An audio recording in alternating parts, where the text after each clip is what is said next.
On July 26, 1990, President George H.W. Bush signed into law the Americans with Disabilities Act, creating greater access and opportunities for millions of persons with disabilities.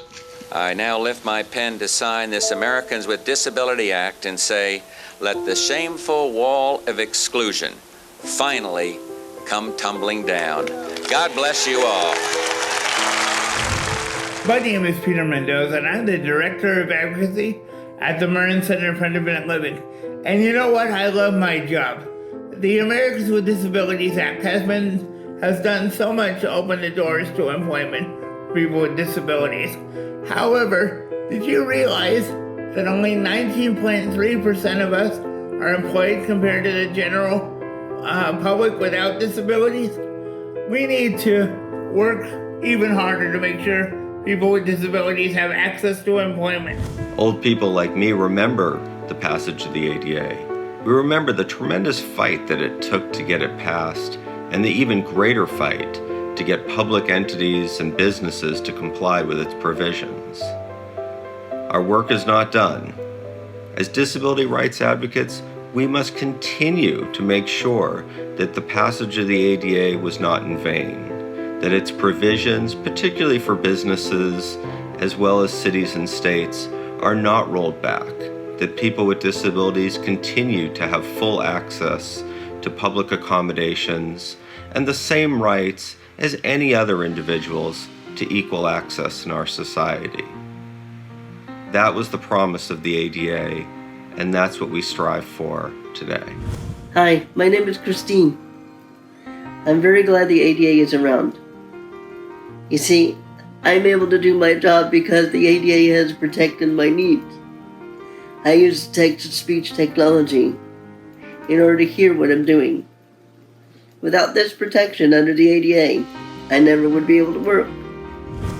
Hi, my name is Stuart James, and I'm the Executive Director here at the center. The ADA impacts almost all aspects of a person's life, especially during times of emergency. For example, the ADA requires shelters to be accessible and provide accessible transportation to those shelters. COVID-19 has moved many essential services to virtual platforms.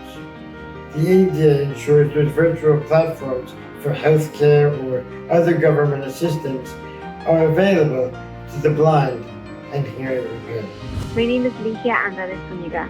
I am the Vice President for the Board of Directors at CID. Accessibility to me means to be able to pursue any life goal that I have, including being employed, even though I have a disability. PCA services are a reasonable accommodation that are provided and protected by the ADA. They ensure that people with disabilities are able to be included and there is access for them in the workplace. The ADA ensures that people with disabilities have equal access to government-owned housing, like public housing or student and faculty housing. Public housing is required to provide a percentage of units that are accessible to those with mobility, hearing, or visual disabilities. This includes having accessible entrances, usable doors, accessibly located light switches and outlets, or visual and audible emergency alarms.